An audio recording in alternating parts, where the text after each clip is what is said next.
So it's 5 minutes past 1. So maybe I can just start with the practicalities. So welcome everyone to the 10th session of Diversify and Her Spaces series on diversity and inclusion in the workspace.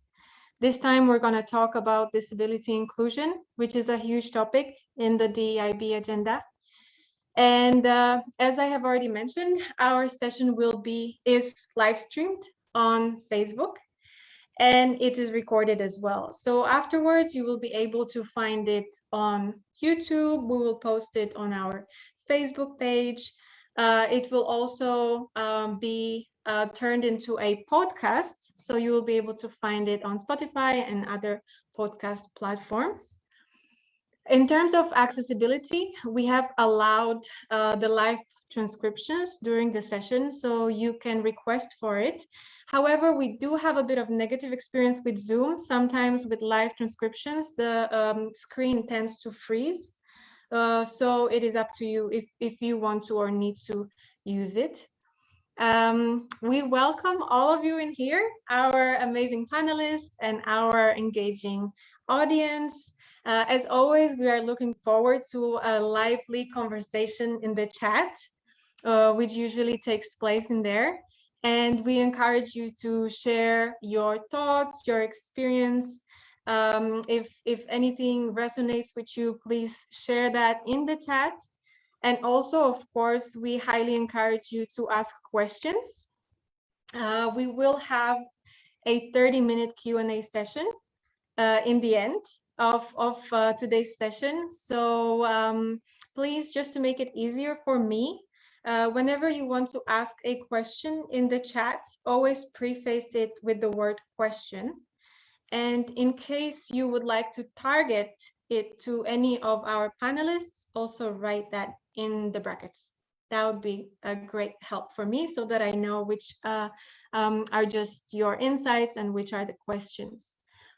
Also, all in all, this session will take 120 minutes, so 2 hours. We are here from 1 p.m. to 3 p.m. Oslo time.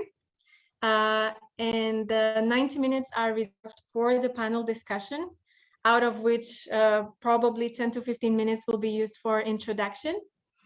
And afterwards, we're going to jump right into the questions we have, plus the last 30 minutes are reserved for the Q&A session with you, the audience. So please ask questions. We are always excited about that part. Yes, so as I have already said, the topic of today's panel discussion is disability inclusion.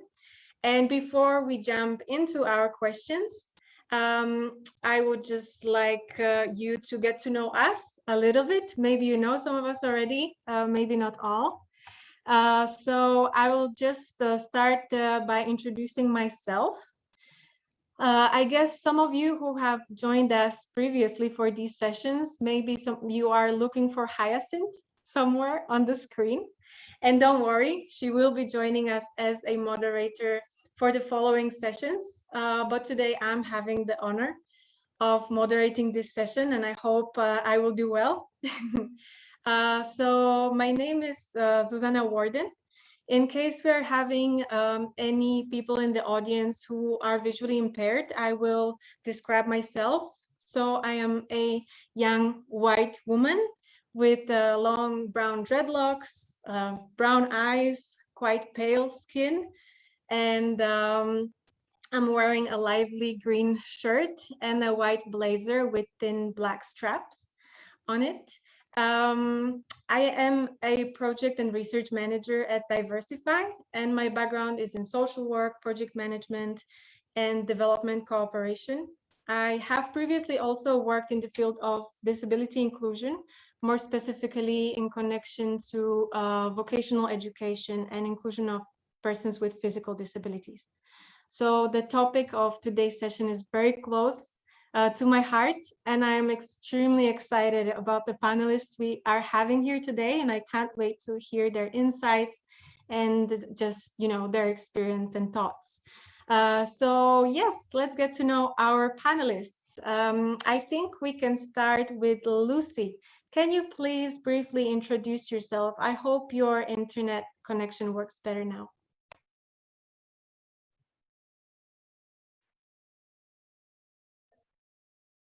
Hi, is it working? Yeah, okay, good. My name is Lucy. I am currently in London in the UK. I am a mixed heritage woman from UK. I have dark hair in a ponytail and slightly oversized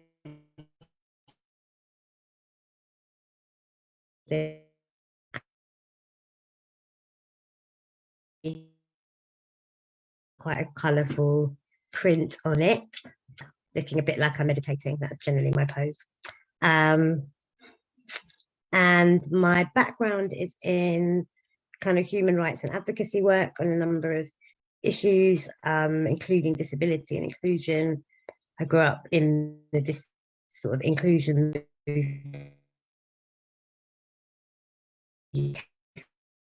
something I've been around and familiar with for a long time.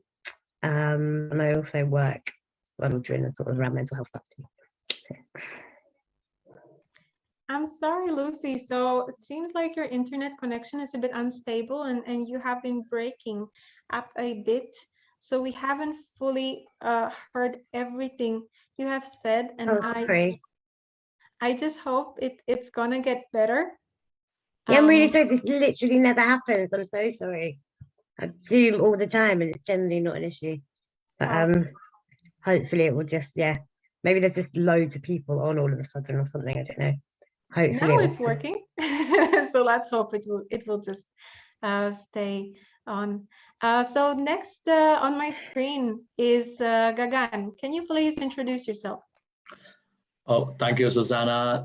First and foremost, at the outset, I would like to thank Shizome, Susanna, and Diversify team to have this amazing panel discussion. Great topic, disability inclusion. It's very close to my heart. Why is that close to my heart? Because I am disabled. I'm almost blind, and so Susanna, I really appreciate the fact, and Lucy, the same, that you described yourself a little bit. So for all those who can't see and who might not be able to see, I'm a guy who has long, dark, curly hair. I'm wearing a blue jacket, black jumper, and I'm sitting in my apartment in Oslo with the door in the backdrop, and you can see perhaps it's not that far from Akashelva. If you are really focused, you'll be able to see that. But if not, then it's all right. You're at least able to see me. And a little bit about the background about myself. I work as a project manager for inclusion at the Atlas Alliance.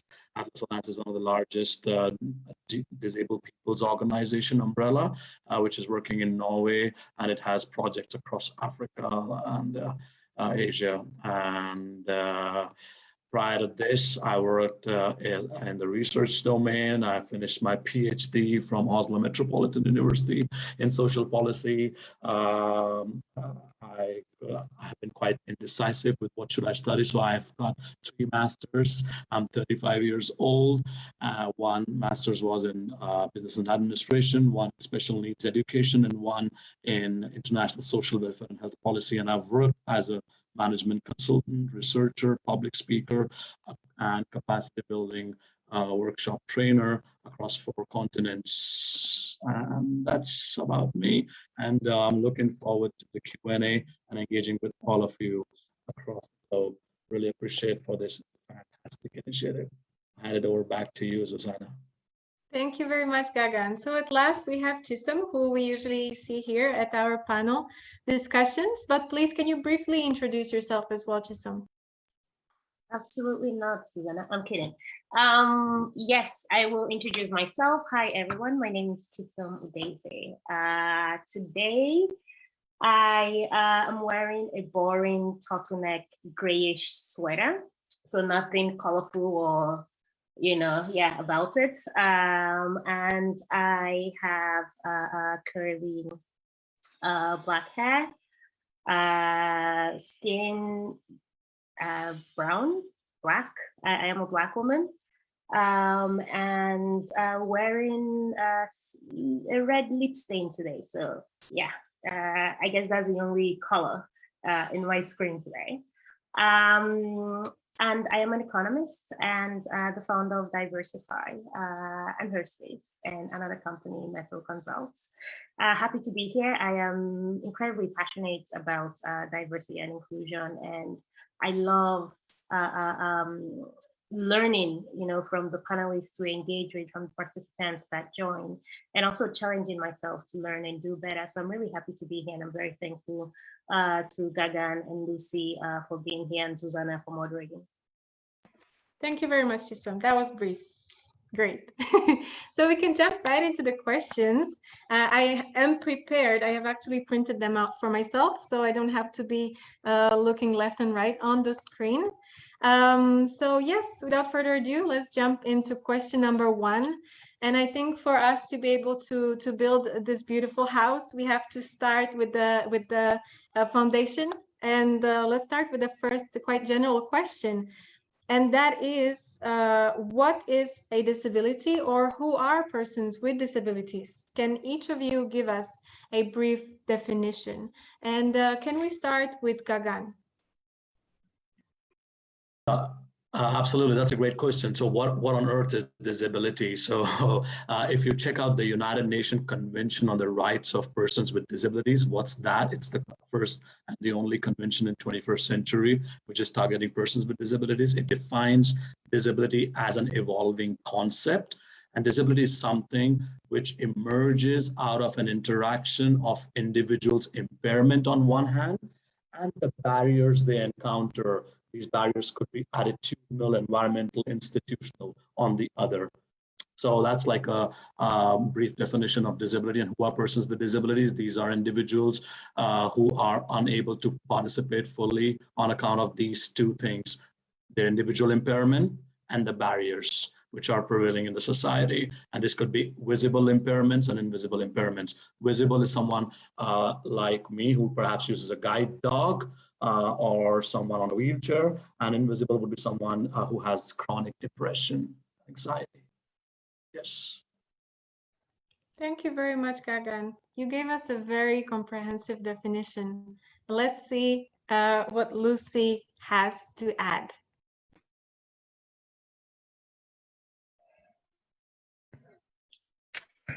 Yeah, I think Gagan did a really good definition. So again, I think people often use the language a bit wrong. So again, yeah, disabled person.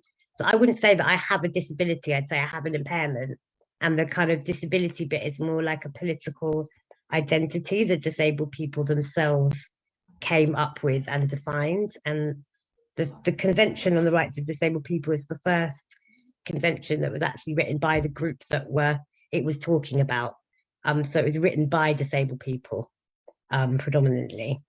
So that language was defined by ourselves, I guess. And yeah, I guess I always just think about that it encompasses a big group. It encompasses people, to think about people with intellectual impairments, people with neurodiversity, people with mental health labels, people with some chronic illnesses, depending on how it impacts your life. So it's a broad group of people. I think the average statistic is about 1 in 5 people probably would be included under it. Yeah.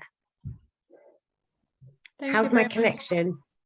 It's better. It was better now. Okay. So let's just hope it will stay that way. Yes. Okay. So a lot has been said so far. Chisom, is there anything you would like to add to this first question? I'm like racking my brain here, trying to think. Gagan and Lucy have done a wonderful job. I just wanted to mention, or I would like to add, that one thing we should all know is that most of us as human beings will face some form of disability across our lifetime, be they temporary or more permanent. So it's also something to be aware of. And also just on the basis of disability or persons with disabilities, I think it's also important to note that just as with privilege, a person with a disability or impairment may be regarded as a person with disability in one room, but not in others. So the perception and reality of disability is very much dependent on cultural considerations, as well as, technologies, assistance, and the services they have available. Thank you for the addition, Chisholm. Great. So Gagan, I'm coming back to you with the second question. And my question is, why is the topic of disability inclusion so important? Oh gosh, it's extremely important because we are talking about this amazing agenda like diversity, equity, and inclusion, right? We often talk about the term of diversity and what do we mean by diversity, and often the conversation stops on the door of, for instance, gender, race, ethnicity, and then if you are really voracious, then you go about national origin and the rest, and sexual orientation. So. Lucy mentioned this in her comment that 1 out of 5 people across the globe have some kind of a disability. And Chisholm also mentioned this, that if we are living, we are in this quote unquote fluid state, our biologies change, our psychologies change, our physiologies change, and there's a chance that we might become disabled, or we might know of somebody who has a disability. So disability inclusion becomes an imperative, not just only for those who are currently disabled, like someone like me who is almost blind, but also for someone who is perhaps not disabled. For instance, those who are quote unquote normal individuals, because it's very, very important to kind of underscore that persons with disabilities could be, or person impairment is something which is quite ubiquitous, quite universal, and persons with disabilities are part of human diversity, and disability experience is part of human condition. So it's extremely important to center that, to bring that into the work inclusion discourse, to bring that persons with disabilities into the human diversity discourse, and to say that, and to have a much broader tent, because if we don't have that, then we are kind of excluding a very, very large proportion or swath of humanity. As we speak, they say there are 63 million people who say that they have some kind of a disability in the United States. In Norway, the number goes to 18% of the population. And the similar numbers are there in UK and the rest of the globe. So the bigger question is, do we want to include them? If we really want to talk about equity, inclusion, and diversity, do we want to include 1/5 of the humanity? Yes or no? And my answer is an emphatic yes. It matters a lot. Definitely, yes. And that's why we're also having this conversation today. And we will have more conversations on this topic in the future for sure. So I see, Lucy, your camera has been going on and off. So I just hope that you are here with us and your connection is all right. At least if we can't see you, maybe we can hear you. But my next question is for you. So could you give us a brief historical background to the disability rights movement and the understanding of disabilities by the society? Yeah, if I have any issues with connection, just tell me and I'll slow down or repeat or whatever I need to do. Yeah, I think it's always just important to do a little bit of a history lesson in these things, because I think for some people, particularly if you haven't been around the disability movement a lot, that framing the kind of work that we're doing around disability and inclusion as a liberation issue, as opposed to a sort of charity model, this is what we should do for people have attitude, stuff comes to it. So what I think is important for people to understand is the fact that there is a history to the exclusion of disabled people. And that comes from a very complicated, long-term history. But I think what's really shaped where we are currently was really around the time that the kind of industrial revolutions were happening, kind of in the UK and a lot of Europe. There was this sort of desire to be able to organise the workforce, I guess, which is really where you start seeing the labelling of disabled people happening. Up until that point, people worked in family groups. It wasn't really sort of defined in the way that we do now. And what was also happening at the time was this eugenics theory. So I can talk from a UK perspective, I guess, but we had a guy called Francis Galton. He was the cousin of Darwin. And he believed that the Victorians had been too charitable, setting up all these soup kitchens for the poor and for the disabled and whatever. And that what we'd done was accidentally allow all of these inferior stocks, as he calls it, to infiltrate the gene pool, and that it was really dangerous for the whole of society, and that they really thought that poor people, particularly because they had a lot more health issues, mainly because of poverty and bad nutrition and things like that, were therefore sort of genetically inferior, a kind of underclass, and disabled people were very much seen as being part of that underclass, and that it was dangerous. It was going to disrupt the natural order of things, the natural balance that we had in the world. And so that what we needed to do was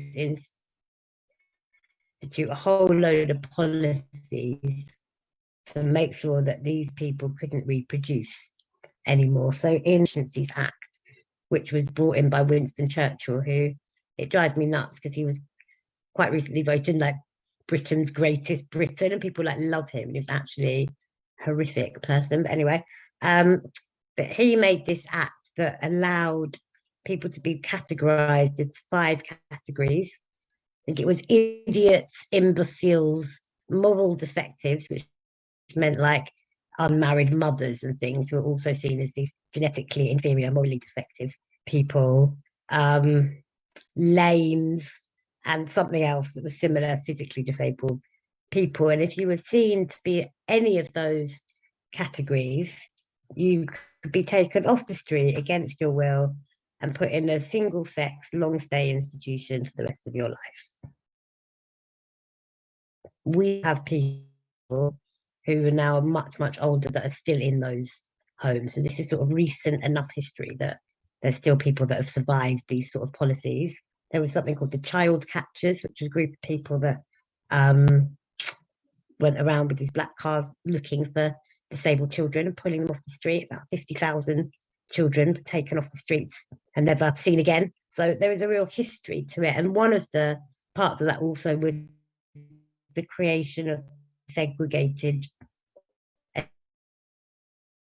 education, which people often think is something that we need because it must specialist equipment and that's what these people need. But actually, it very much came from a place of keeping people separate and away from the general populace. But it did not come from a place of we need to empower and support these people. It came from we need to keep them out of the way and out of the possibility of reproducing with normal people. So that was sort of the history.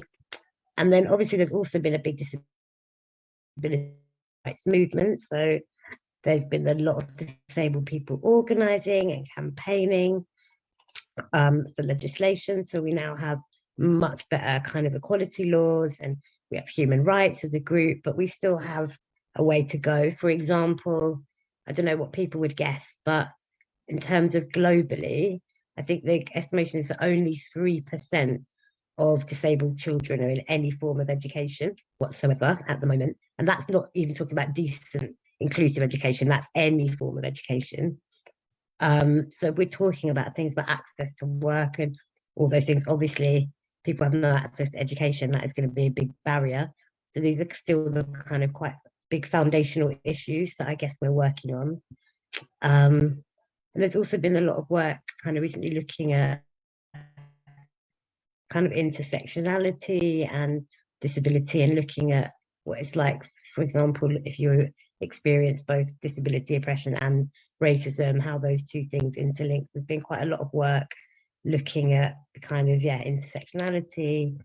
And I think also globally, it's that because of, I guess, our colonial, particularly British, these ideas all over the world. So a lot of the models that you'll see even in Africa and Asia, these sort of charity models, special school sort of model, is because that's what we've taken with us and enforced on people, and it's not been hugely useful, I wouldn't say. So that's kind of where we are. I think we are in a place where we have much better legislation and understanding in some levels, but we still, I think, trying to shift the conversations to people understanding it being, like a liberation issue. Yeah. Thank you. Thank you so much, Lucy. You have actually touched upon a few of other topics that we will be discussing in more depth during the panel discussion today. But thank you so much for giving us a historical background to the movement and the understanding within the society. It's a long struggle. Yes, Gagan, you'd like to add something? I would like to have like a very, very important factoid, because most of the people who are present here are from Europe, and you said someone from Russia as well. So people often know about this fact that there were these horrible, horrendous people, Nazis, and they ended up doing this awful thing called as genocide against Jewish people. 6 million Jews. That's a number which is often told about, and that's so important to remember that, so that we would say never again as a humanity. But we don't know about how many quote unquote people with disabilities were butchered and were sent to the gas chambers or were gassed, and that number is almost 400,000 people. So that's a side of the history which kind of gets forgotten, because we often assume when we are talking about persons with disabilities that are these quote unquote humans. Who is a human? Or are these quote unquote subhumans who could be dispensed with, who could be sent to the gas chambers, who could be killed, or if not killed, they could be treated in a paternalistic way by their families, communities, or even the welfare state. So that's why inclusion of persons with disabilities becomes even more important, and the disability rights movement has been central in that we've got to make sure that we have a common point of departure: human dignity, human flourishing, and ensuring that persons with disabilities have human rights like any other individual. So that's important to kind of underscore that we are not right now, we have had a very checkered history and past, which is not that far away. So we should acknowledge that and move forward towards building societies and labor markets which are more inclusive, accessible, and enlightened. Thank you very much for that, Gagan. So yeah, there has been a shift from understanding disabilities from the charity model to the medical model, and now rather the human rights and liberation model. So that's where we are coming from, the human rights and liberation model. That's what we are talking about today. And I have the next question for Chisom. So Chisom, usually when we're thinking about disabilities, we often imagine someone in a wheelchair or someone with a visible physical or noticeable intellectual impairment. But can you speak about other forms of disabilities and how they manifest or are received in a workplace? Big question. But yes, Gagan had spoken earlier about visible and invisible disabilities. So I'm just going to start there. So for the purposes of answering this specific question, I'm going to broadly characterize disability into these two terms. Visible disability, is noticeable just by looking at a person. They may have, for example, facial features that is indicative of a disability, or they may not be physically able to move as the average, individual does. Common examples would be, for example, autism, Tourette syndrome, amputations, MS, multiple sclerosis, cerebral palsy. I also want to note here, though, that a lot of these examples I've given often linked to developmental disabilities, but not all developmental disabilities are visible to the eye. invisible disabilities, on the other hand, may impact, on the way, say, an individual thinks, what they hear, how they speak, how they react or interact with others. It can be challenging to know when someone has an invisible disability. And many people who live with an invisible disability are often considered to be odd, weird, or a bit off. So an example of this would be attention deficit disorder, which is popularly known as ADD, obsessive compulsive disorder, OCD, anxiety, depression, bipolar, or other, chronic illnesses like cancer, diabetes, or even obesity. So where visible and invisible disabilities are concerned, their treatment, medications, routines, and the way they are treated in society may vary. Generally speaking, people are often more accepting of individuals with visible disabilities since they can see that they have, say, an impairment or an hindrance that affects their interaction with other people or society. Whereas people with invisible developmental or disabilities may suffer from, say, bullying and misunderstanding because their disability is not visible. So in the workplace, both people with visible and invisible disabilities suffer from various forms of ableism. Ableism, very quickly, is conscious or unconscious discrimination in favor of able-bodied people, and I'm sure we're going to talk more about this later. This said, those with a visible disability may receive more compassion, whereas those who struggle with, say, depression, anxiety, or bipolar disorder, for example, are not often met with the same amount of compassion. I think, as many of us know now, the conversation around diversity, equity, inclusion, and belonging is on the rise. And like I like to say, very fashionable. So there's also, you'll be hearing a lot about like bringing your full self to work, and someone with cancer or ALS, which is Lou Gehrig disease, may receive more compassion when they bring their full self to work, but someone with depression, obesity, eating disorder, or anxiety may not. So, it's complicated. Indeed, thank you very much for explaining this to us, at least a bit deeper, Chisholm. Thank you. I just apologize in case you guys see me looking around the room. It seems that the warm weather has awakened a very active fly in this room that I'm sitting in. And it's also very big, so I'm trying to figure out if it's a bee or it's a fly, and but now it kind of sat down somewhere, so I don't see it. But sorry about that. I am a bit distracted. Yes. So we have talked about different statistics worldwide. At least a few numbers have been mentioned so far. And my next question is for Lucy. Lucy, so from a global perspective, what is the situation of persons with disabilities when it comes to access to opportunities and employment? So yeah, I did touch a little bit on this before. How's the connection? Is it? Can people hear me? Okay, good. So yeah, we still have a ways to go. We do have better human rights and laws than we've probably ever had in a lot of ways. So there's a big piece of work to be done around implementation. So that's a big piece of work that needs supporting, working with disabled people's organizations to do training, to work in the kind of private and public sector around workers' rights, inclusion, reasonable adjustments, what those laws mean for employers, that sort of thing, some sort of logistically practical things that we can do. Again, education is, to me, still a key thing around access to inclusive education. That is in the Convention on the Rights of Disabled People.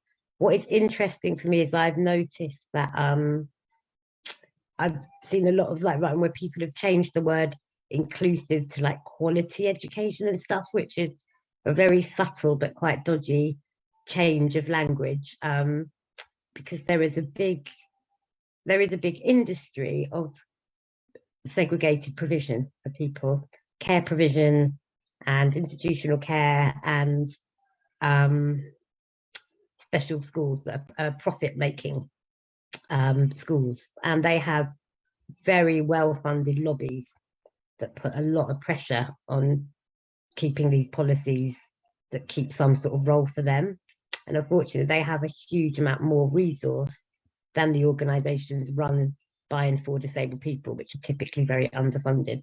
So, for example, here in the UK, I think the organisations run for disabled people, but not by us, get 200 times the funding of all of the organisations run by disabled people put together.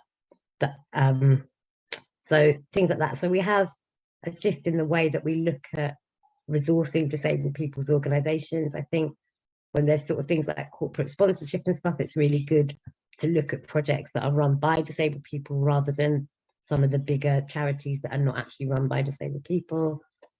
And then getting into work, again, I think it is a bit of attitudinal stuff. I think because of the history, people have internalized a lot of messages about what disabled people can contribute. We have a lot of sort of cultural ideas about productivity and people's value and what they can do that we need to sort of unpick a bit. So there's a bit of a emotional unpicking to do as well. And I think people getting a bit of space to look at, what messages did they get about disabled people? How many disabled people do they actually have close to them in their lives, that they can learn from, understand what really needs to happen for those people to be included. That often for me is where the change comes. It's about making real relationships with people. But yeah, I would say the main barriers are education, access, physical access to spaces, funding for support to access work.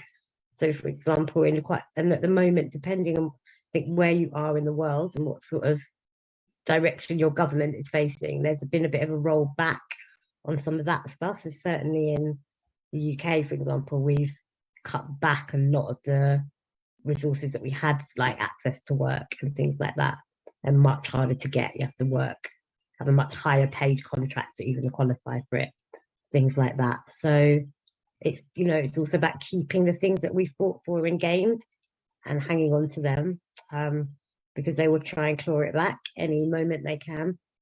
So it's about keeping that pressure on and not assuming that it's done and it's done and dusted, I guess. Sort of constant keeping things where they are.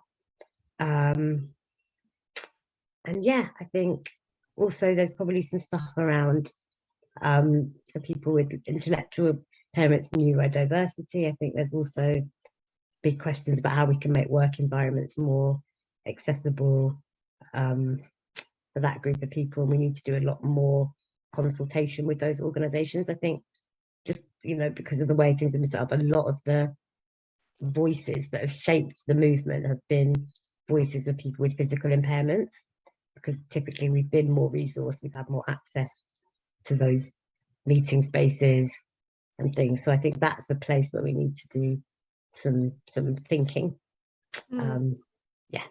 Yeah, thank you so much, Lucy. It's really great to see some reactions coming as well from the audience. So we definitely are very happy anytime you react. So make sure to use the reactions. I think it was not only me whose mind was blown by the numbers. I mean, 200 times more funding for organizations that work for people with disabilities than by just one organization. So Scope, which is one of what used to be called the Spastic Society, if you want to know how progressive they are, they get 200 times the funding for all of the disabled people's led. And that's just one of them, and there's more than one of them. So so just one of them gets 200 times more than all the other DPOs. Yeah. That's insane. Yeah. So yes, it's so important sometimes to hear these numbers, because they really show us the level of unfairness that is there. And I think if we heard these numbers, statistics more often, we would awaken to the reality and to the fact that it needs to be changed. Yeah, I think 2% of children being in any form of education is another one that really shows that we've got some work to do. Actually, someone just sent a little question which was just about they were being taught about sort of person first language, and I think I understand that a lot of people, and I've had people say to me, you know, I'm a person, not just they don't like being called a disabled person because they think it's putting the disability before them as a human being. But I think it's actually they haven't understood the context of where that term comes from. So normally when I get into that debate, I just kind of say, oh, this is like why I use it like this. But also that person first argument actually came from a group of parents in the US who were not part of the disability movement, a group of parents of young people with learning disabilities that really pushed this person first narrative actually against what a lot of disabled people were asking them to do, because they hadn't engaged with the politics of it, I suppose. They didn't really understand. And it still felt a bit to me like it's this negative, it's like we still have a negative connotation on this, on having an impairment or being disabled. Like people say to me all the time, like, I don't see your impairment, I just see you. And it's a bit like saying, don't see the color of your skin, I just see, it's like, I have an impairment and it's fine, it's part of me and I'm still great. Like it's some misunderstanding that the impairment is somehow an inherently negative thing, I think. So it's like, for me, I'm a disabled person and that's fine. Like, and I think that's the place that I come from on that. I don't know if Gagan wants to say anything on that, if I've got that right. Yeah, Gagan, so it has just been a few questions coming up in the chat. We had a question from Emma Jackson and Matthew Davidson, who were both asking about the language, the appropriate language to use when talking about the person with a disability. And Lucy has shared her opinion on that. Yeah, no, that's a fantastic point of departure. So for instance, I mentioned about the UN Convention on the Rights of Persons / people with disabilities. Language is always so contentious, and identity is always so multi-layered. And what I understand is that at the end of the day, it's about the individual who decides what they are most comfortable with, what resonates best with their point of departure or their understanding of themselves. If you really want to talk about your impairment, or if I want to talk about my impairment, I could say, hi, my name is Gagan Chawla. I'm the blind person who is going to give you some kind of nuggets of wisdom or some perspectives, or share some best practices on what works and what does not work on disability inclusion in the labor market. Or I could, if I want to focus on my personhood, that I am a human being first. Yes, I am vision impaired, but my visual impairment is a part of me and it's not the whole of me. Then I could say I'm a person with visual impairment and I work at the Atlas Alliance, and I would come here to talk a little bit about how to best include people with disabilities into, or disabled people into the labor market and the rest. So essentially language is quite contentious. It could be, we could come up with these picketed positions and say we are on the side of disabled peoples first, or persons with disabilities. But the important thing is that we just focus on treating others with human dignity, focusing on human rights, and making sure that everybody gets included. Yes, thank you so much, Karan, for adding that. So we are leaving the 30 minutes in the end of the session for the Q&A. So make sure to keep on asking, and we will ask your questions in the end of the session. We still do have a lot of prepared questions that we would love to go through, because they are amazing questions. And the next question I have is for Gagan again, so you will speak a bit more. But Lucy has talked about the opportunities for persons with disabilities when it comes to employment in the from the global perspective. But could you tell us a bit more about the situation in Norway, Gagan? How is the access of persons with disabilities to opportunities and employment? Oh, absolutely. I think Norway is a fantastic case study. For instance, Norway has one of the largest labor market participation rate in the globe. We have a very, very high functioning, well-functioning labor market. 75% or sometimes 80% of people who are of the working age are working in Norway, have an employment. That's a fantastic figure, you might say. Great, great, voila. But What's the case when it comes to inclusion of persons with disabilities? So what happens is that if you drill down on the statistics, you'll see that persons with disabilities have been almost having a 30% lower employment rate than those without the disabilities. What that means is, imagine if the employment rate in the market as I speak today to you, all of you, on 27th October stands at 75%. So more or less 45% would be the employment rate for persons with disabilities. And this rate has stayed the same for past 2 decades.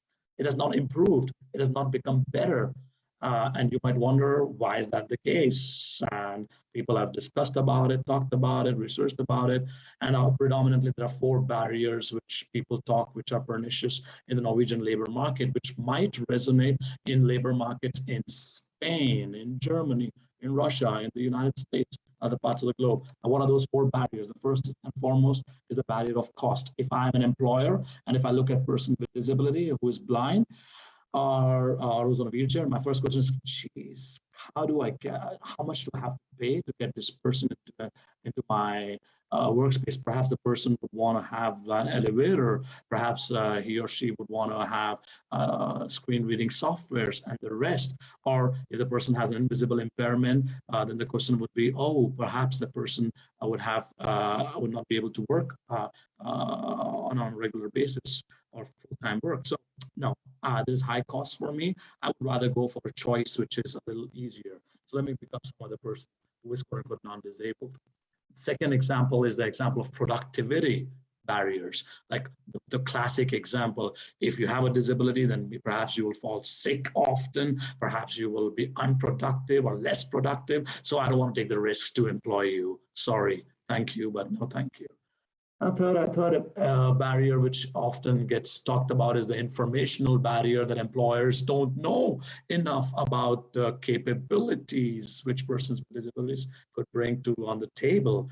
So what do? Last barrier, they end up discriminating against persons with disabilities, putting them into stereotypes, engaging in what Shizome mentioned about ableism, which we will talk about it. We know a lot about racism, we know a lot about sexism, anti-Semitism, but what about ableism?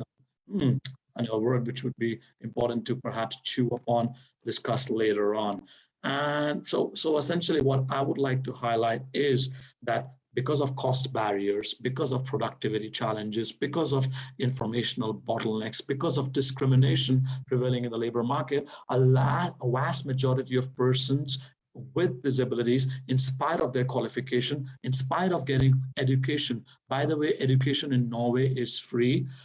Higher education is free. If you want to study at the university, it's free, which might come as a surprise to some people who are following from the Europe and the rest. In spite of that, people with disabilities don't get into employment. And one quick factoid, which you might find it very interesting and amusing, is imagine if I work 1 hour a week this week, and if the surveyors come to my home next week and ask me, so Gagan, have you worked for 1 hour last week? I will say, yes, I have worked 1 hour last week. Guess what they will classify me as? You guessed it right. I'm employed. I'm employed if I worked 1 hour in the last week.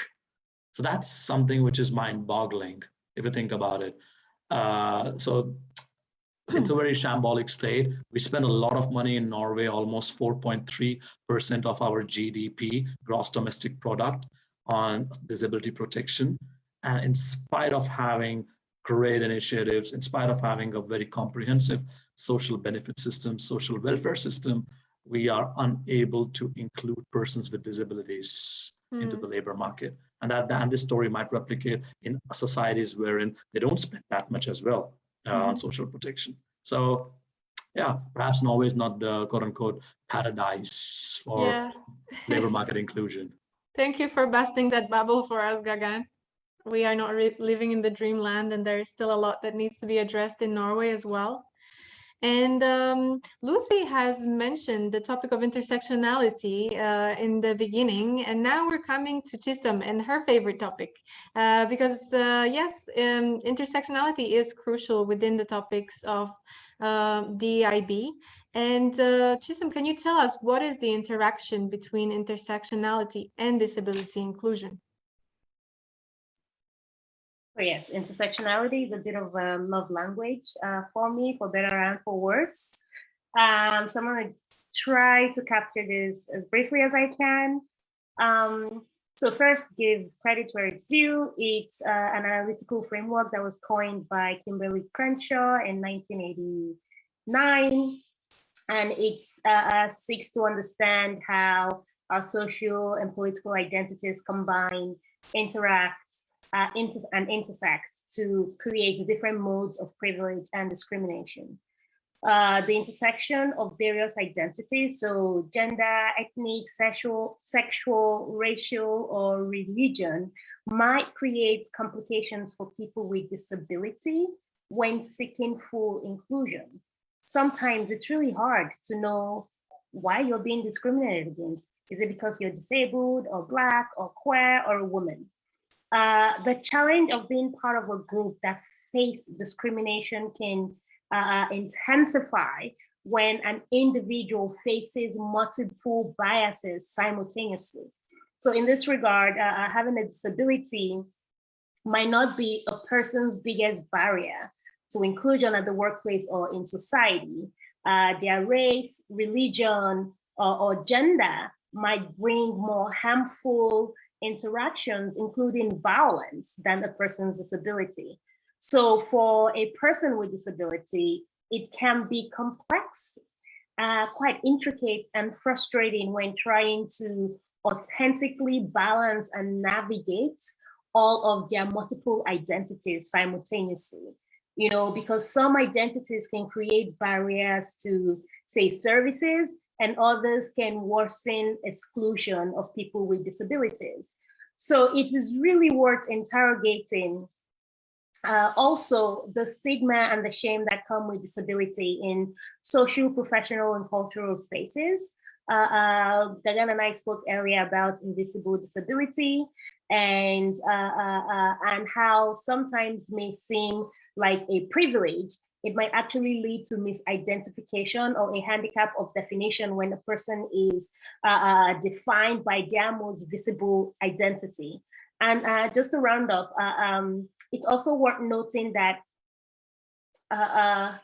there's also this rampant reality of, you know, what someone, I didn't coin this, but someone coined as Oppression Olympics, which creates a hierarchy with visible or invisible disabilities. So in this case, it's which ones are considered more significant or strenuous than the other.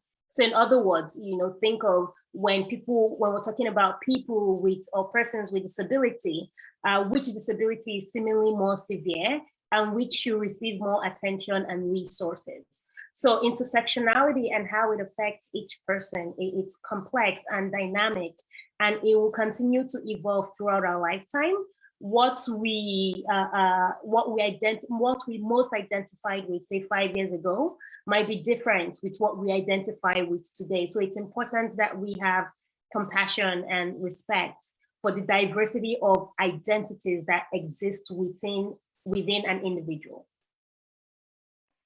Thank you so much for your answer, Chisom. As always, it has been amazing.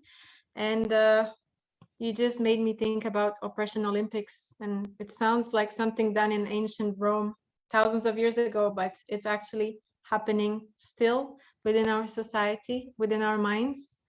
Yes, so Gagan has mentioned something previously, and I just would love him to elaborate on that. It is the topic of ableism. I know that you have written a number of articles and possibly a research about this topic. So could you explain this to us a bit more? What is ableism and how do ableist attitudes manifest? Oh, I think it's fantastic question, and it's important that we kind of talk about ableism, because as we are talking about the broad tent of diversity and identity and questions of equity and inclusion, we should talk about the differing ability statuses. So what essentially ableism means is favoritism of abilities. So for instance, or discrimination and prejudice based on the fact that if you look at an individual, you look at Gagan walking on the sidewalk with his white cane, and you immediately jump to the conclusion that, gee, that is a blind guy walking. His life might be a little tragic. So he might be perhaps not got the education which he wanted to get. He might not have a job, might not be on welfare benefits, might be quote unquote asexual, childlike, and not have family and the rest. So you fill in the gap. So essentially what happens is that when we are judging individuals, prejudging individuals just because of the fact that they belong to a particular group category, in this case, a person with disability, and we are favoring abilities over quote unquote impairment statuses. And this could be conscious, it could be unconscious. You might now people would not want to, say, oh gosh, I would like to just trip that blind guy and was walking on the sidewalk. People don't do that generally. They're kind, they're compassionate, they are thoughtful, but there are unconscious biases which do take place, which do persist, which are there, which we are talking about as attitudinal barriers, which have been going on. And there are these broad two categories in which we see persons with disabilities. One, either as a tragic victim, yes, which I mentioned to you, that there's a person who is oppressed, marginalized, excluded because he is disabled, or as an inspiring hero, as a person whom you're just looking up to, because we are just we cannot see the individual as a human being who is flawed and who is fabulous, who is has the abilities and has impairment simultaneously coexisting.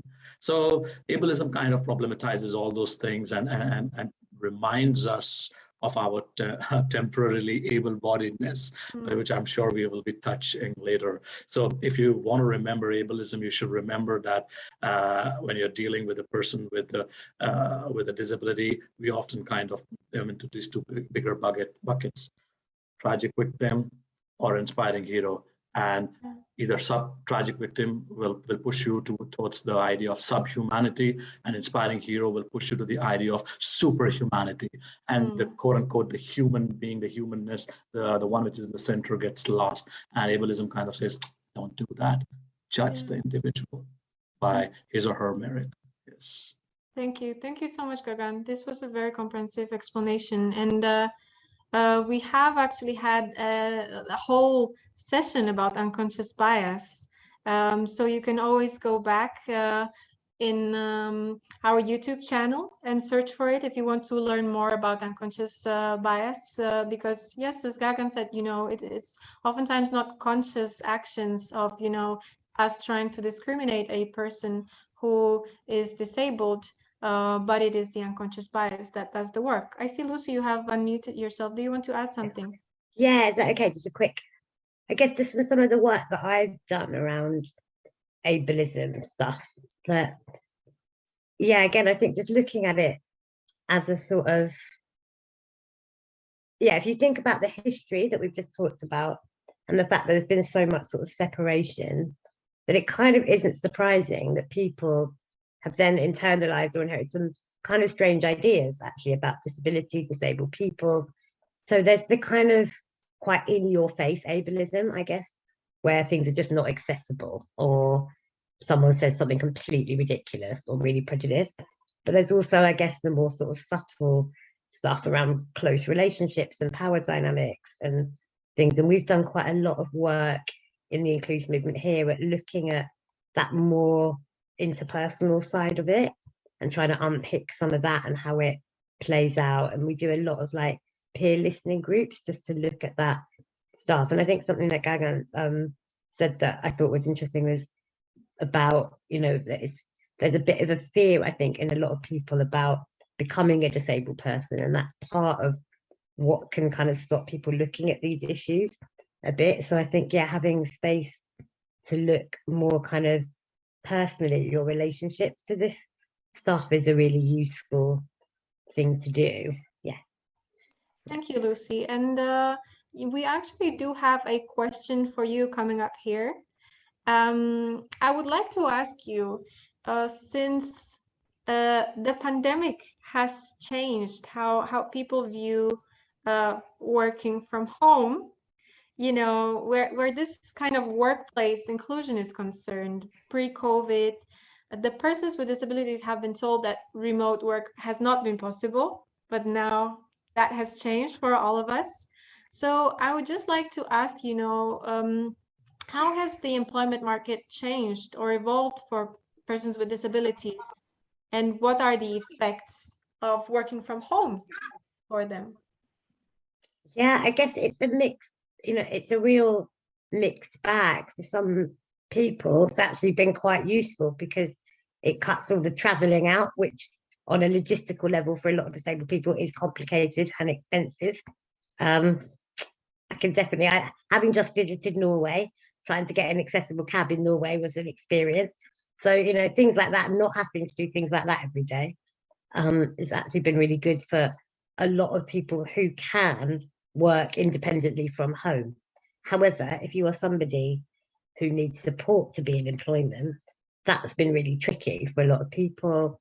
And I think there's been issues of people having carers coming in and out to help them get ready. Like, there's been quite a lot of logistical issues for disabled people to navigate around their wider support through COVID and lockdowns.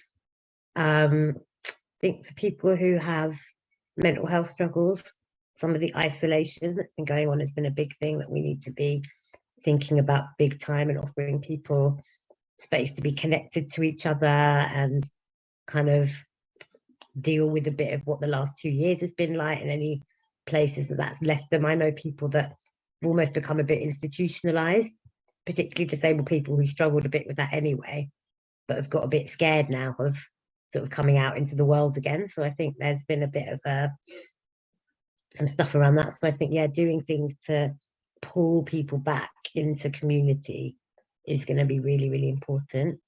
But I do think capitalizing on technological advances in Zoom and things like that could be a really good thing for disabled people. And there's probably ways to make these things more accessible. We may need to come up with models of people having at-home PA, work PAs and things that maybe hasn't been the model up to now, but we may need to start looking at that, and then looking at what legislation and kind of legal policies we need to have to make that possible, because all these things, you know, funding dependent. So you've got to get local councils on board and government on board and all of that sort of thing. So I'd say it's been a mixed bag. I think for some people, it's made life easier and, you know, probably made things more accessible. And for other people, it's been really, really tough.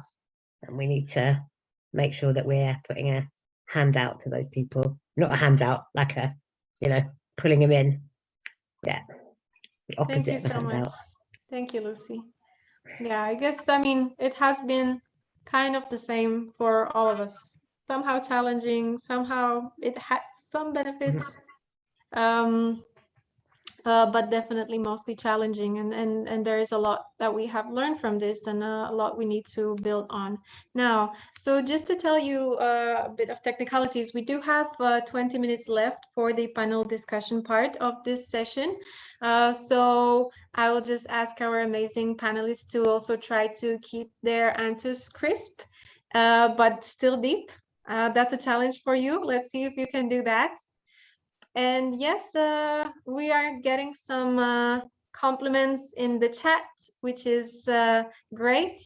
And yes, please, audience, make sure to share your thoughts and ideas and experiences in here, because we always do appreciate a lively chat during these discussions. So my next question will go to Chisom. So within the DEI, there is nowadays a buzzword of psychological safety and bringing your full self to work. And where disability inclusion is concerned, what are the realities of people with invisible disabilities or mental health challenges? What do you have to say about that? Thanks, Susanna. I'm guessing my face, my reaction betrays how I feel about the buzzwords, but I will say that I think it's important to be honest here and say that I personally struggle with anxiety, and depending on the time of the year and the amount of stress I am under, I also struggle with bouts of depression. I am nonetheless, very high functioning, even under severe anxiety or depression episodes. I do really well at work and with things I have to get done. Now, my reaction to these challenges has something to do with my nature and my nurture. I think that on a nurture basis, my Nigerian and American identities is very much leveraged on pulling myself up by the bootstraps, for better and for worse. Nonetheless, I am also acutely aware that some people might be predisposed to make lemonades out of lemons and add vodka, like me, to that worldview, whereas others might not respond this way. So where psychological safety and bringing your full self to work is concerned, it is my opinion that these can sometimes be on the line of performative diversity. And adhering to, say, the buzzwords, as you rightly noted, Susanna, our full selves that are often appreciated at the workplace are the cool parts, being outspoken, being decisive, bubbly, tough, resilient, determined, stubborn, and bringing other non-traditional work characteristics, to the workplace. But my question is, or what we should interrogate is, does this bring your full self to work include bringing one's depressed, bipolar, insecure self to work? How do people with schizophrenia, eating disorder, PTSD, or panic disorders fit into this equation? How is the rampant shame and stigma that are often associated with these individual challenges accounted for? So I think that as people, as leaders, as managers, as co-workers, we must also understand that sometimes bringing one full self to work can lead to negative consequences for the individual. It is also important to leave room for people who do not want to bring their full selves to work. There are people who prefer to keep parts of their lives private, and these too must be respected in the process of creating an inclusive workplace where employees or an employee's multifaceted identity can flourish. Not wanting to divulge, or to reveal one's complete self at work is also an intersectionality that should be valued and respected. So what is therefore important is the creation of an inclusive environment that respects people's boundaries and their willingness to fully participate in sharing their full self. So the next time your company puts out, bring your full self to work, really interrogate that, can I actually come to work when I'm depressed? Can I actually come to work when I'm having a bad day? Would that be encouraged and valued as well? So just works in interrogating. Thank you so much, Chisom. It actually can be challenging to be a moderator in these sessions, because when I'm just a participant, I can just have my mind blown in silence. But now I'm supposed to speak right after you answer the question, so it's a bit hard to find words.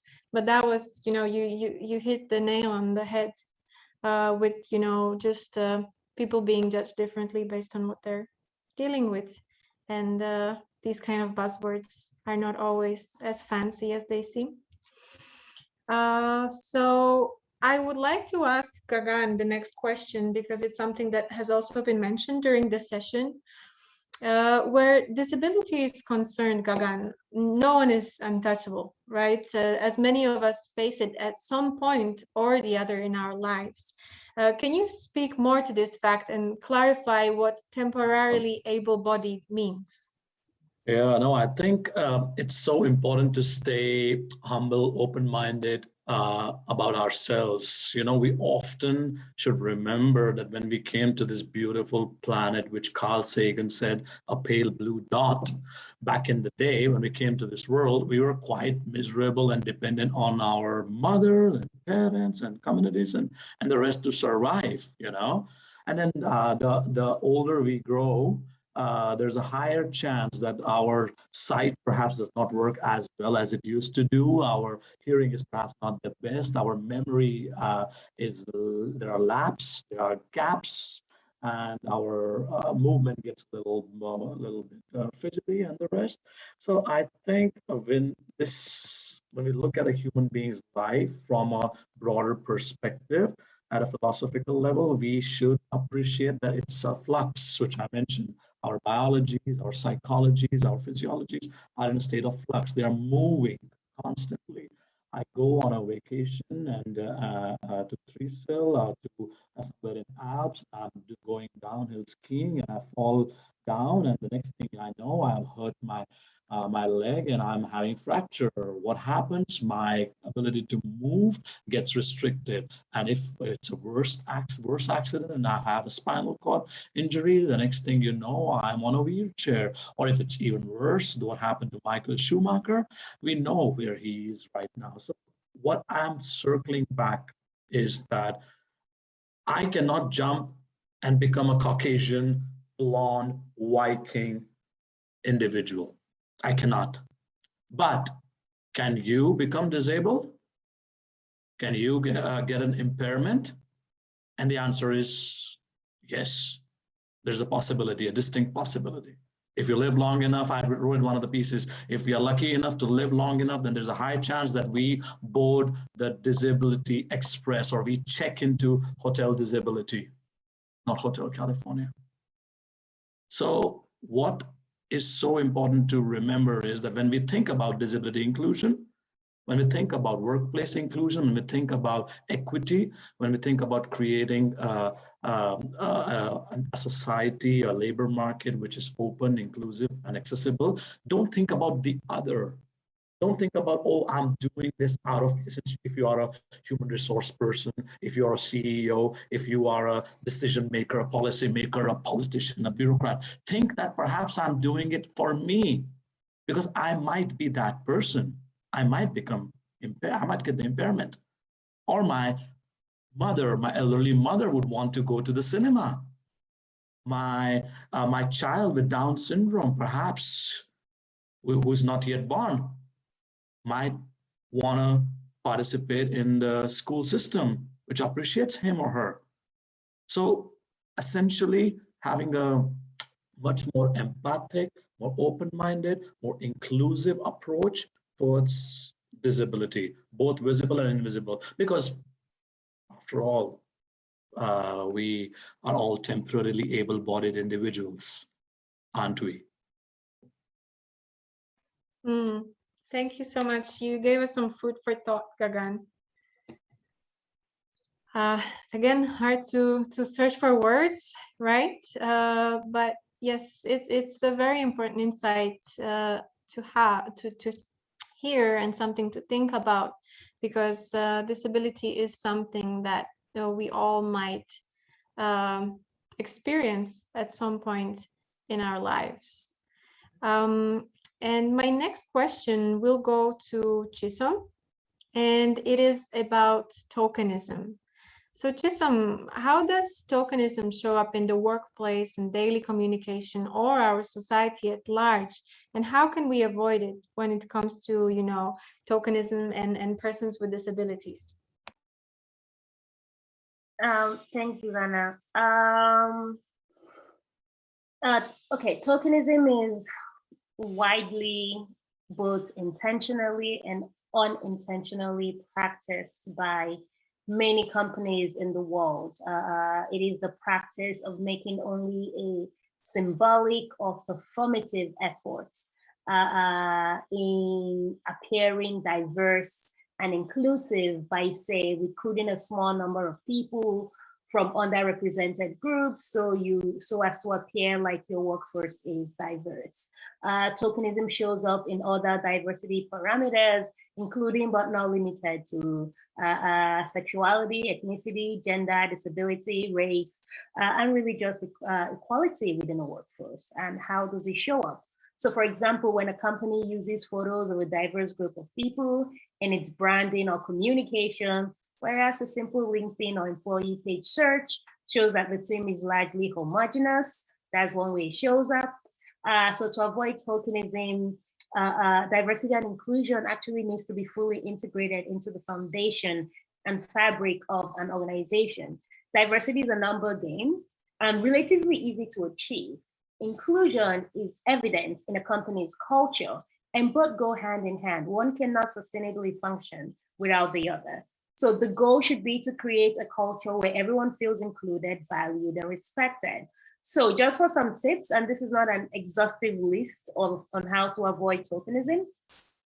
And first is ensure that your DEIB initiatives are policy-based and not just a checklist. Keep in mind that percentage is less important than impact. So are there 10% of people in your company with a visible disability? Or is 30% of your board female? Is 40% of your company ethnically diverse or from underrepresented groups? Fantastic. Numbers and percentages are all well and good, but they become irrelevant unless they have access to the share of power. So do these groups hold influential or leadership roles, or are they just there, in support or non-influential roles? And lastly, endeavor to avoid the trap of pulling together the relatively small number of diverse and underrepresented people in your company when it's time for pictures. Don't tokenize your photos. If a photo must be taken of the underrepresented groups, then your diverse hires that you welcome into your company should be representative or should be represented in the teams that they work in, and they should speak to the jobs and the functions they hold. So don't just use them for the sake of, oh yeah, we have that Black person and that Muslim woman and that gay person. Don't do it. I'm gonna stop here. Thank you very much, Chisum. You already got to the part of giving tips. That's not where we were yet, but we are actually getting to it. We only have 9 minutes left of the panel discussion part of this session. Lucy is back on video. That's great. I thought for a moment that we have lost you. But yes, I'm coming with the last question, and we are going to start with Lucy. Unless you have anything to add to Chisum's answer on tokenism. Lucy, no, you probably don't. I just saw you unmuted. No, sorry, I just turn my camera off when other people are talking, so that it doesn't freeze and I can hear what they're actually saying, because I want to hear what other people are saying too. Okay. But I'm present and with you. No, I think Chisum kind of got that. I mean, I think most people will get that, doing things tokenistically doesn't feel good to anybody, really. So yeah, it's about embedding policies and kind of really trying to do it from an ally space, I guess, kind of thinking about your role as an ally to disabled people rather than, just a tick box exercise or sort of doing. I can always tell when someone's just done their equality training and then they'll start kneeling down to talk to me and doing these weird things that you can tell are coming from a very particular place. So I think be relaxed, be real. That's a big part of it as well. I think being and it won't feel so much like tokenism if you do that. Yeah. Thank you so much. That is actually a question we might be asking you before we get to the last final question that we usually ask. And it's a question about, which form of allyship works the best for you. And you have already touched on that, Lucy. So do you just want to add anything briefly, and then maybe we can ask Gagan as well? Yeah. So something actually I wanted to add about this idea of internalized oppression. When we were talking about barriers to work, actually, I thought one of the big ones that we don't talk about is disabled people's internalized depression and our not believing in ourselves, believing that we're not capable. So that is something I have to challenge with young disabled people that I work with a lot, actually, is just aspiration levels, because you don't see it. If you don't see it modeled, and actually I think for me, probably the place where I still get challenged or get stuck is around that stuff. It's when I lose confidence in myself. I don't really feel like I know what I'm doing. I don't have anything to contribute. Like all those feelings can still come up for me, and they come up in like close relationships with people. So the best allies I've had actually are people that can do a bit of both things, a bit of practical, making sure I can get in the door of their house, happy to drag me up a mountain in a manual wheelchair, or if they can do that. But that kind of lending a bit of physical, practical support. But mainly it's been about having space for me to feel things and think things through, and sometimes offer some contradiction to the stuff that I've internalized about myself that is rubbish, and just kind of making sure I know I'm all right, actually, and valuable. That is probably the most useful thing people can do, I would say. Yeah. Thank you. Yeah. Thank you very much, Lucy. Gagan, do you have anything to add to what Lucy has said?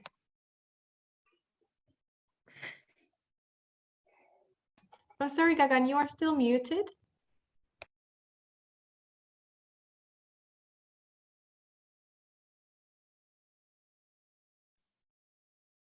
Can you hear me now? Yes, now we hear you.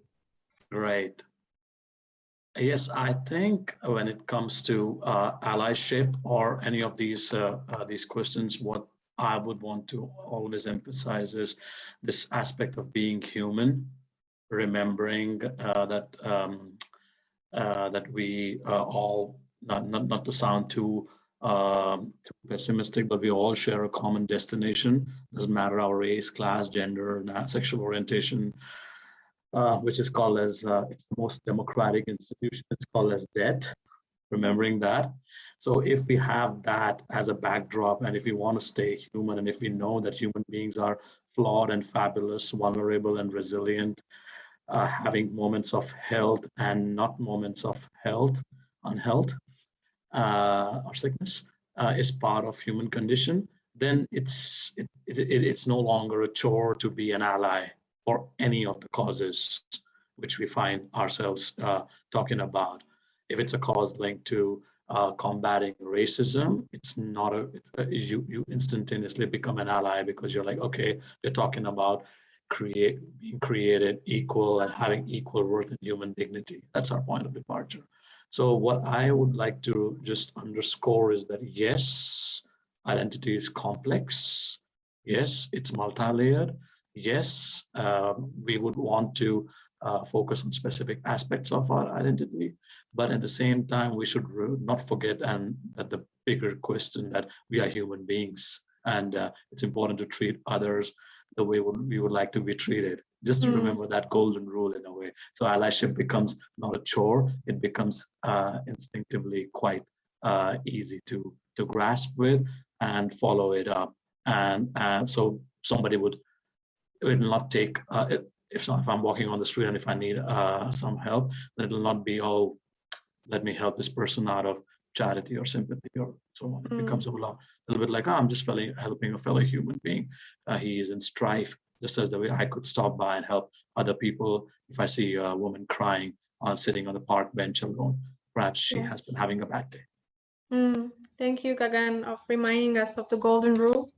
Treat others the way you want to be treated. Very important.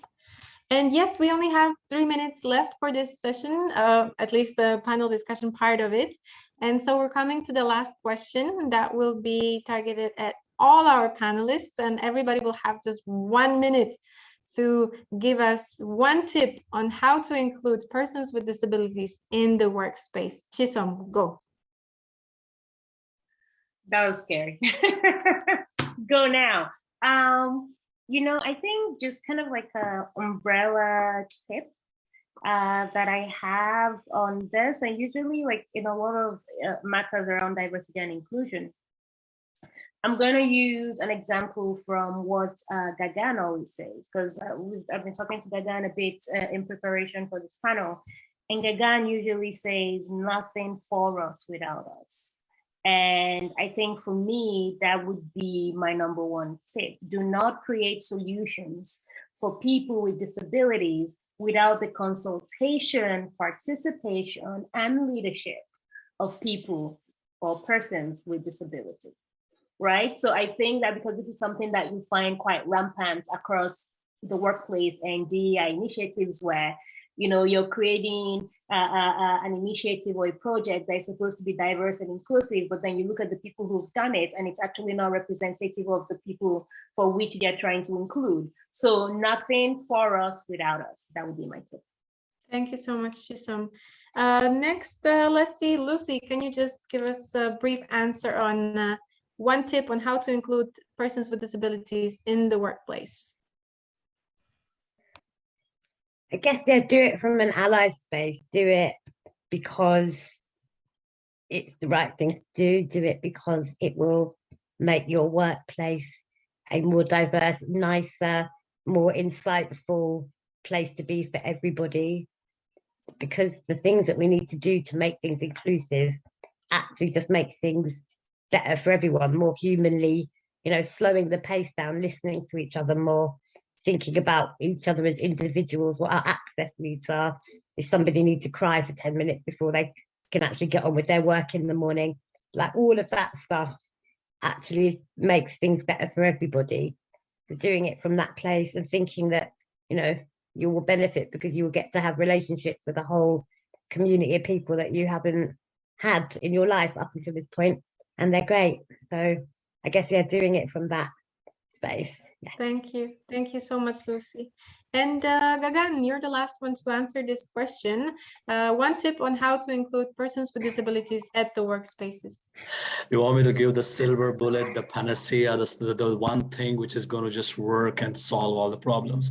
Voila! No, that's not going to happen. But let's give it a try. One of the things which I mentioned is that often employers have this prejudice, or they are afraid of the cost and the productivity barriers. They think that all these people might be unproductive and the rest. So what we should do is we should try to incentivize more paid work internships, which could be funded through state interventions in the form of wage subsidies, or the employers should take up that as an initiative by themselves. Because I think the best thing for persons with disabilities is and their situation inclusion in the labor market would be when they get represented. Nothing about us without us, what Chisom mentioned, will be only realized when you actually end up recruiting people with disabilities. When we move from noble intentions, fantastic rhetorics to actual, tangible, sustained, inclusive action. And what's action? To get people with disabilities from different walks of life, different intersectional positions as work interns or as part-time, full-time employees, and see it for yourself. How do they respond to the work-life balance and the rest? And perhaps you'll be surprised that they might become your star employees, and then you will not have to engage in tokenism anymore. Yes, thank you so much. I think that was the silver bullet, Gagan. Just to sum it up, so Chisom's tip was to make sure that we do at least use the nothing for us without us. So always make sure to include persons with disabilities within the decisions that concern them. Lucy's tip was to do the work from an ally's perspective and just do it as the right thing to do, because it is. And when we create inclusive workspaces, they are inclusive for all of us and we all end up benefiting. And Gagan's silver bullet was paid work internships, which I think is a great, very practical point, which just means that if you actually start engaging with persons with disabilities, you will get the answers that you are looking for. So just do the practical work, don't just talk about it. So thank you so much, our dear panelists, for answering our questions in these 90 minutes. We do have 27 minutes left of this session. which are open for questions from our amazing audience. And I have to say, I have been receiving help from my colleague Eva, who has been copying your questions and sending them to me in WhatsApp. So I'm not only using paper today, I'm also using my phone. And I am just going to go through that and get to some of your questions. So some of the questions about the use of language when it comes to talking about persons with disabilities have already been answered. And we do have a question from Emma here, which was just about a bit of clarification for Gagan. When you were talking about temporarily able-bodied people, you mentioned that our biology is in flux. What do you mean by this? I meant flux. You remember, let's turn the clock back, and there was this famous Greek philosopher Heraclitus, and he famously said that you don't step into the same river twice, because life and everything around life changes. So when I said biology is in flux, Flux, what I mean it's changing all the time. Our biological processes, for instance, perhaps when we are young, our heart functions a lot better, but the moment we are getting older, and if we have had too many of cheesecakes, then there is cholesterol and blood pressure and issues linked to cardiac arrest might arise, and the rest. So what I mean is that our heart, with which we are born with, is not the same heart when we are checking out from this thing called as life. So the biologies are in flux, they change. Psychologies are in flux, they change. Our moods change. Our predisposition changes. Our mental attitudes changes. Our inclinations change and evolve. So that's what I meant. Thank you so much for the clarification, Emma. I hope that was good enough. I believe it was. And the next question we have is from Eva for Lucy.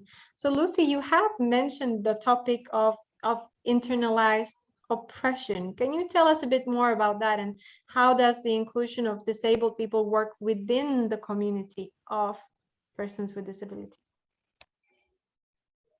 Yeah, I guess if you sort of think about oppression as a concept for a second, and I guess what I mean by oppression when I talk about it is a sort of set of ideas that are basically generally based not in reality, based in some seed of misinformation that is grown and grown and grown, that then get imposed onto an entire group of people and restrict what becomes possible for them in their lives. So we do that to loads of different groups of people. And I think we can also acknowledge that we can do that to ourselves, and to people that are also parts of groups that we belong to. So for example, I think people are probably really familiar with the idea of like internalized sexism, in the sense that women, we know we we hold each other up to weird standards. We can be critical of the way other women look, those kind of things that we've just learned this nonsense about ourselves, and we go and then put it on other people or onto ourselves. And I think that works as disabled people too. So in one sense, it's a bit about internalizing some of the negative ideas about ourselves and how valuable we are, because the underlying message of the oppression is you are less than, right? You're not quite human. You're not as good as, you're danger to the species. So that is the kind of recorded message that I think a lot of disabled people have. And then it can also play out on each other. So yeah, for sure, in the disability movement, we've had to look at the ways as disabled people we can oppress one another, particularly, for example, physically disabled people, making sure that they're actually being good allies to people with intellectual and cognitive impairments, because that's been a real thing of people in the neurodiverse community have really called out a lot of physically disabled disability activists on not, giving them any space and all of that sort of thing. So we've had big journeys around that ourselves, and certainly things, again, around the intersectionality and internalized stuff where, we haven't, as a disability movement, again, a lot of the voices have been white European, and actually predominantly disabled people live in southern countries, actually, if you want to talk about ratios. So where should the leadership be coming from? So those sort of places where we have to think about how we support each other's leadership as a community, and why it gets difficult. And it is because nobody's been given enough space. Everybody's vying for that little bit of, to carve out a little bit of space for themselves, because there isn't enough for anyone. And it sets things up to be competitive, right? Which is often what pulls down loads of liberation movements, I think. So I think, yeah, using the tools that we've got around peer listening to really try and counter and challenge some of that stuff, build allies movements, is really, really key to all of this work around disability and other liberation issues, actually. And yeah, the internalized bit, so challenging the way that we treat each other and ourselves, and how we can help, give contradictions to people that help them to remember that they are okay and good and valuable, is really important. Thank you, Lucy. So it's basically internalized ableism. Yeah, it would be internalized ableism if we're talking about it in the disability context. Yeah. Can I just add something to that, Susanna? Yes.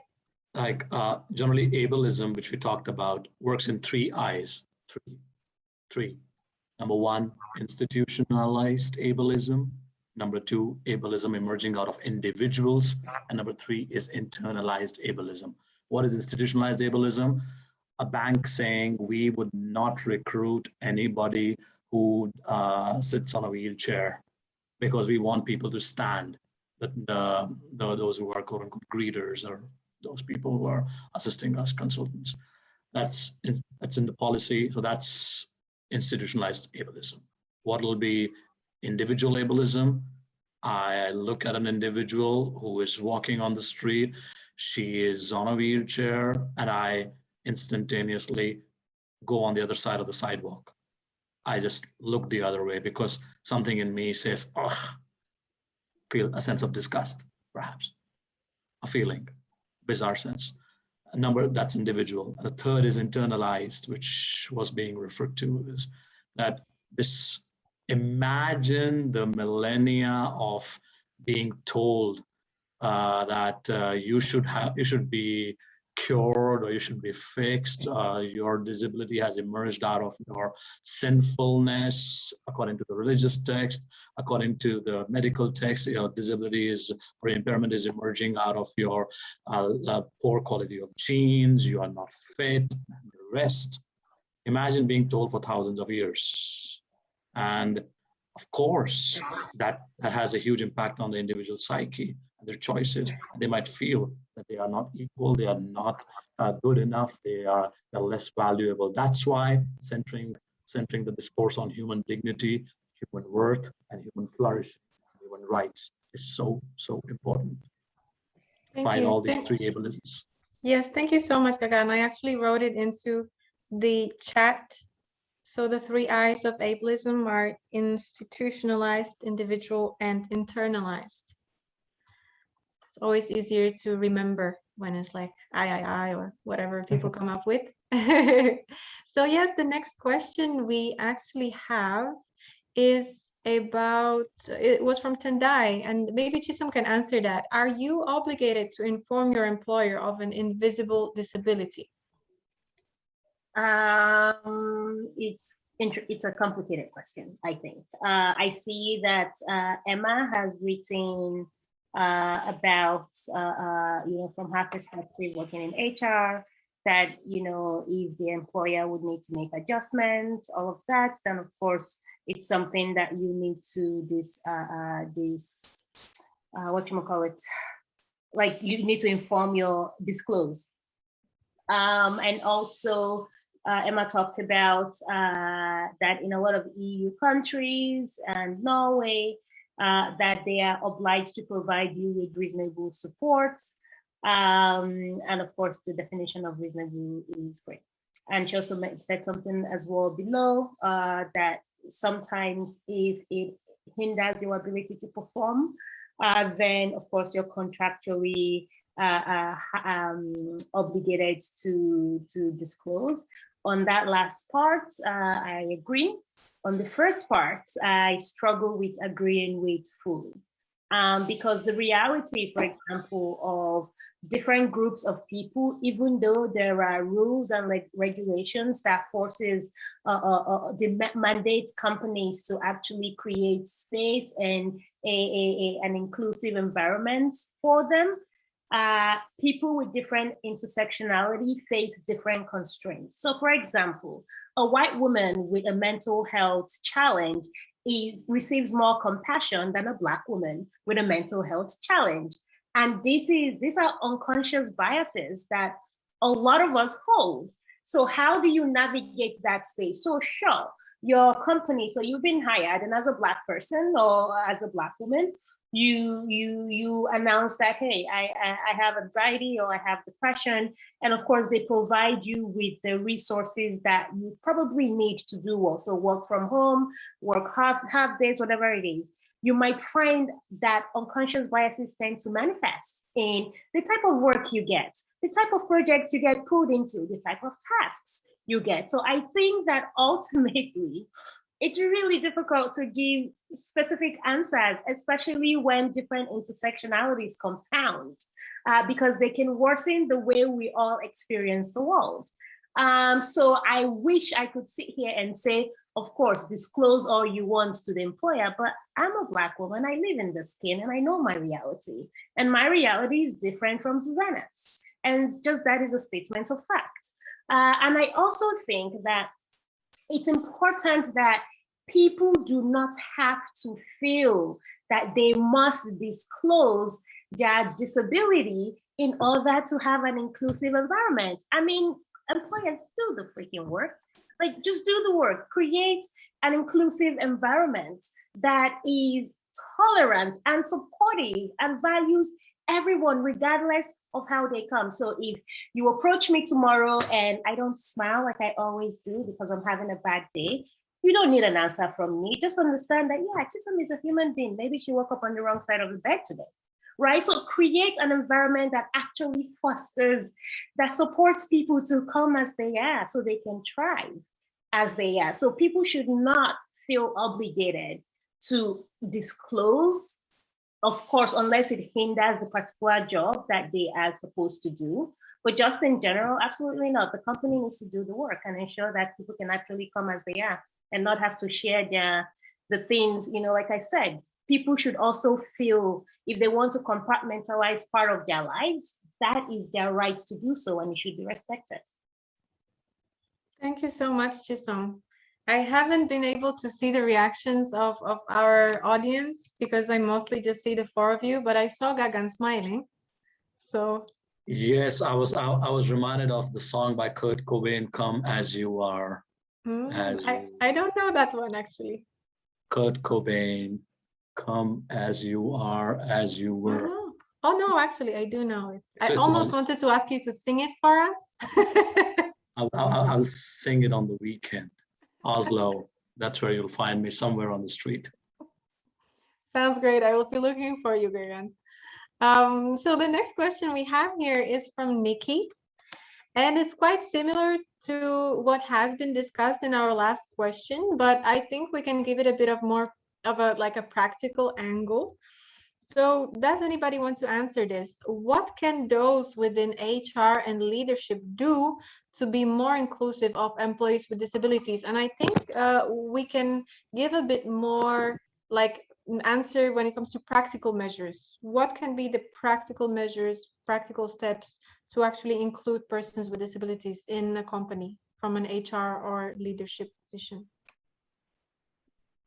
I'd love to hear Gagan answer this because he's done a lot of work and research in this area, and I think it'd be quite interesting to hear from him.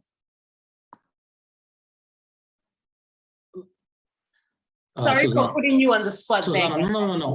Once again, could you just repeat the question because I kind of lost the question. Yes, definitely. So it's quite similar to the answer you have already given us on providing more paid work internships. But if you were talking with a person from HR or a leader in a company, and they would want to get some tips on practical measures they can implement to include persons with disabilities in the workspace, what more could it be? Yeah, so first things first, you just scout out, like just drop in, do a Google search, whichever city you find yourself, Bergen, Madrid, Berlin, Moscow, Vologda, whatever it is. Just search that which are the disabled people's organization in your neighborhood. Or in the place which is close to you. Try to fix a meeting with them, ask them that what's the situation like. We are interested in recruiting persons with disabilities. How do we make that happen? And I think you will get a lot of good, valuable input from the disabled people's organization.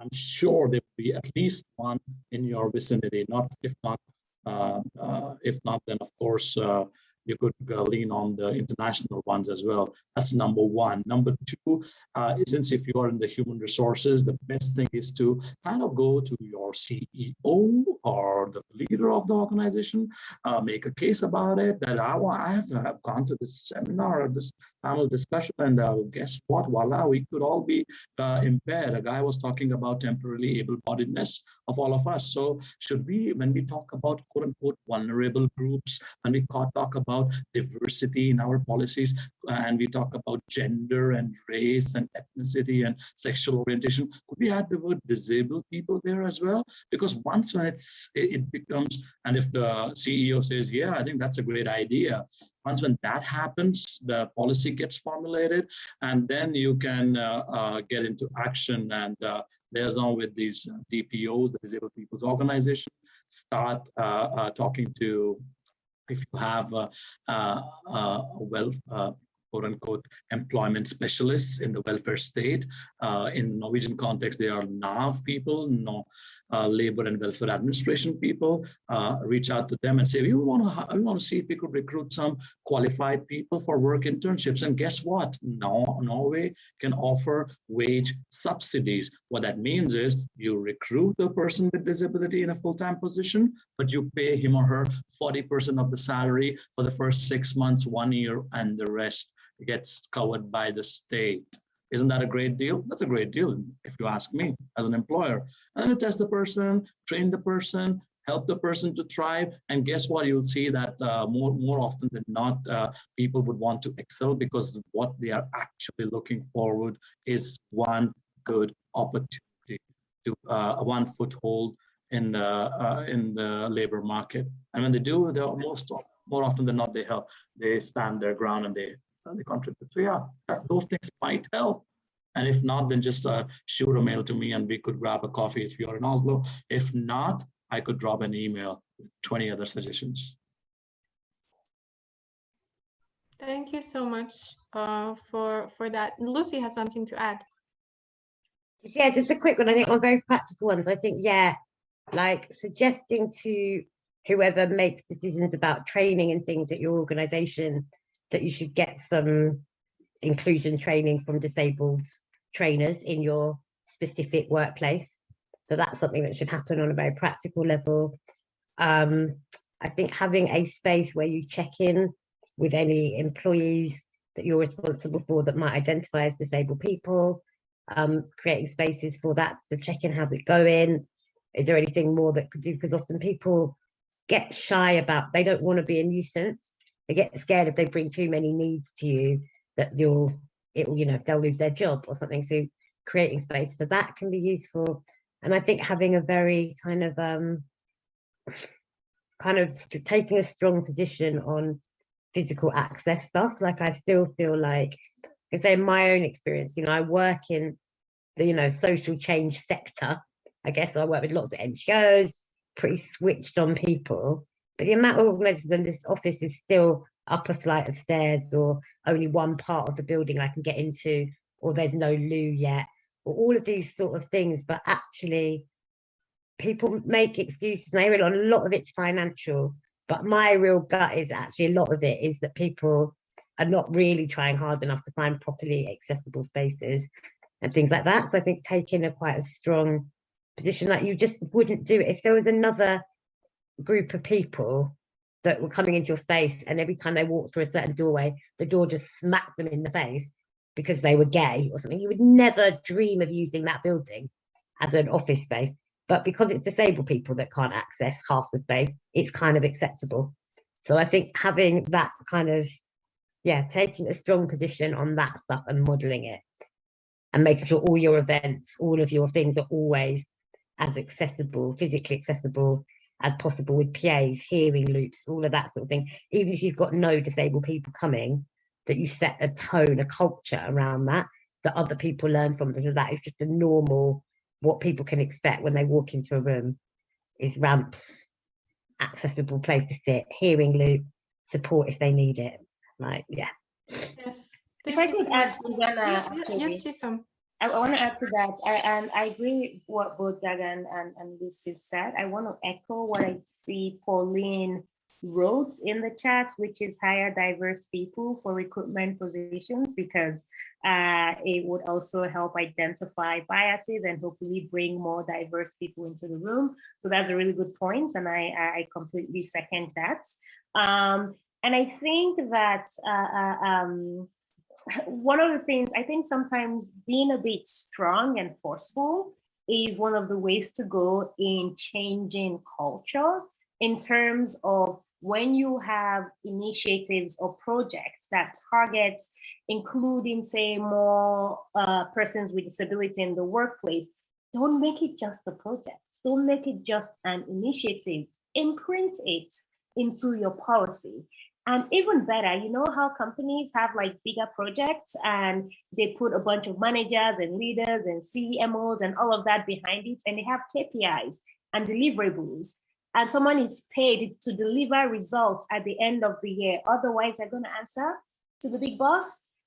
The same thing should be done with these inclusion initiatives.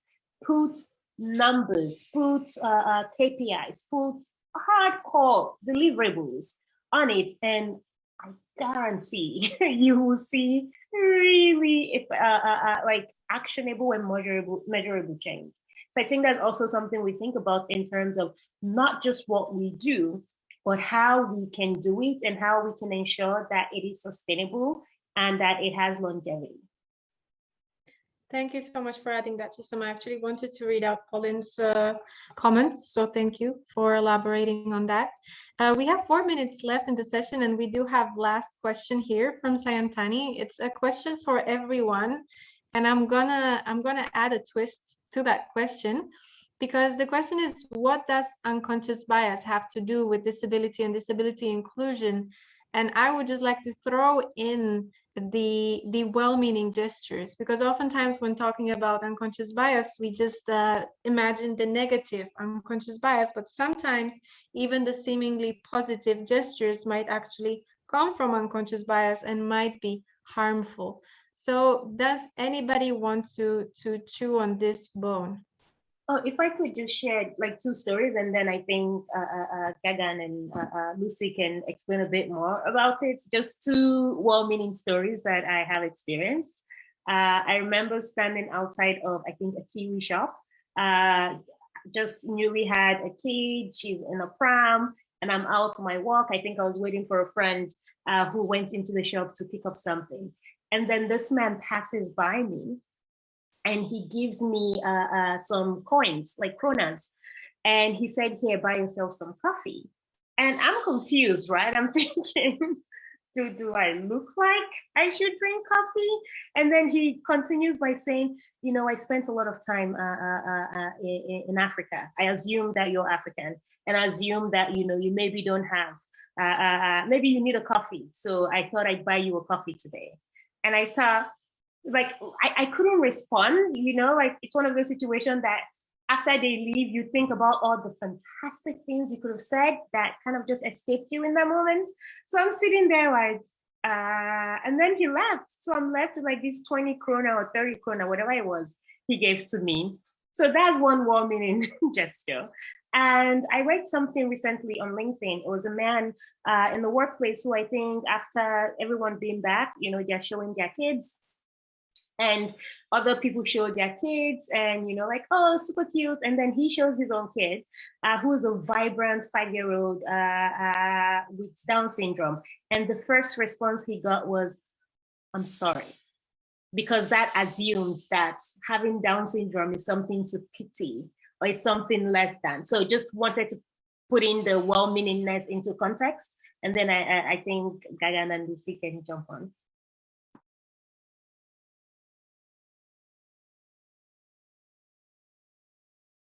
Gagan or Lucy, do you want to elaborate? I see Lucy has unmuted herself. I don't, Gagan, you want to go first? You want to jump in? No, Lucy, you go first, and then I'll just. Okay. Thanks. I mean, yeah, I think it has a lot to do. I mean, I could think of many ridiculous stories. I get mistaken for everybody else in a wheelchair ever all the time, which is I've got this don't know if this is a story, an appropriate story. I've got this doppelganger at the moment who has the same impairment as me, but she's like blonde and like we're nothing alike, and she does really dodgy adverts, and her latest thing is for this like sort of adult toy company, and I'm just like, seriously, you're ruining my life and my career because everybody thinks I'm you and I'm not flogging Anne Summers, whatever it is. But anyway, horrendous. But that sort of thing, and I get a lot of what I would call well-meaning, problematic comments. So at least once a week, I'll have someone say something to me like, it's just, you know, seeing someone like you getting up every day with a smile on their face just makes me feel so much better about how depressed I am, or something odd like that. And I'm like, yeah, I get where you're, or, you know, if I was you, I would have, but you're so happy, you know, so that sort of thing. And what they're trying to say something nice, but it's weird. Like, but I think, yeah, my mum taught me very early to not take on those sort of messages. Her favorite parenting story is a woman who apparently came up to me when I was about 3 and said, don't worry, darling, when you're risen from your body and you go to heaven, you'll be given a perfect body like mine. And apparently I burst into tears and said, but you're really fat. So apparently my response was like, what would possibly be wrong with me? Like, why would I want to have your body? Sorry, But I think Lucy, that sort of level of sorry, stuff, Lucy, yeah. just to jump in, I'm sorry. So Yeah. it is already 3 p.m. And for those of you who have other obligations, thank you so much for joining us and being here with us. I think I would love to hear more about these stories of well-meaning gestures. So I don't know, for those of you who want to stay with us and listen a bit more, you're welcome. I don't know if Gagan and Lucy actually do have the time to stay with us a little bit, but just to wrap up the session, thank you very much for joining us. Thank you so much to our amazing panelists for sharing your wisdom with us, your experiences, your thoughts. It has been a very enriching discussion. And I really hope that we can meet more often and discuss these topics more, because it's definitely necessary. So thank you so much. And I think we can just stop recording at the moment because Susanna, we have, yes. Before we stop recording, just one Okay. phrase which everybody should take home. Perhaps Google it up. Inspirational porn. Inspirational porn. Please go back. I think you'll get something different if you Google that, Gaga. I think you mean inspiration porn. Inspirational porn. Don't Google that. That will be something else. Inspiration porn. Yeah. Please do that. Yeah. Please do that. You might find that how the non-disabled society often uses disabled people as crutches to feel that how amazing, how superior, how awesome they are. That's ableism and work for you. Stella Young is the person. Stella. Yeah, I was going to say Young. Stella Young. Yeah. Please Google that, and you'll find many of these amazing stories. And peace and love to all of you who are listening. Thank you so much for adding that, Gagan, and Lucy for editing the inspirational to inspiration. Yeah. Do that. It's amazing what a different 2 letters can make, I think. Yeah.